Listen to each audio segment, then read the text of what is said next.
এই মায়ের প্রতি কি তোর কোনো মায়া আছে? তোর মা দুলাল ভাইয়ের সৎ মা থাকা সত্ত্বেও তোর চাইতে তোর মা দুলাল ভাইয়ের এত ভালোবাসে? আমি কাউরে কোনো সম্পত্তি দিব না।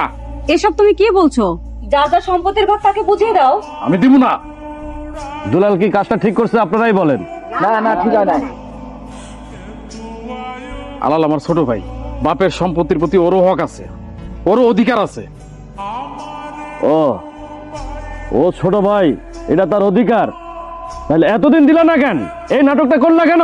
চাচা, আমি যেটা ধারণা করছিলাম ওইটাই সঠিক।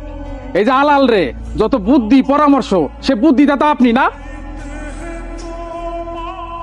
দুলাল, এটা কিন্তু রাস্তাঘাট না, আমি কিন্তু বেয়াদবি মোটেও সহ্য করব না। এটা একটা সমাজের সালিশি বৈঠক।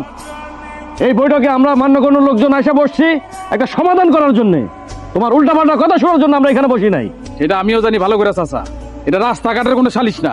আমার একটা মিনিট সময় দেন আপনারা। আমি ভুলে গেছিলাম যে আমি আলালের সৎ ভাই। আমি বড় ভাই হিসাবে তারে কখনোই আমি সৎ ভাই ভাবি নাই। ও যে আমার সৎ ভাই ভাবে এটা আমার কখনো জানা ছিল না।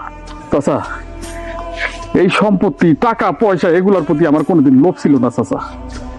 এটা হলো সেই দলিল, আমার বাপ আমার নামে সব সম্পত্তি লেখা দিয়ে গেছে। আর এটা হলো এই দলিল, আমি আমার সম্পত্তি আমি আমার ভাইয়ের নামে সবকিছু লেখা দিচ্ছি।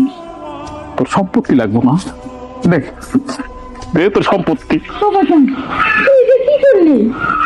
মাগো, আমি যা কিছু করছি আমার ভাইয়ের খুশির জন্য, সুখের জন্য।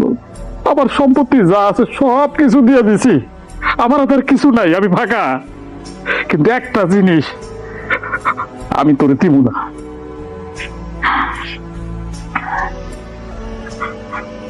আমি তোর সব সম্পদ দিয়ে দিছি রে ভাই, সব কিছু। আমার কাছে কিছু নাই, তবে একটা সম্পদ, এই সম্পদটা তোর আমি দিব না।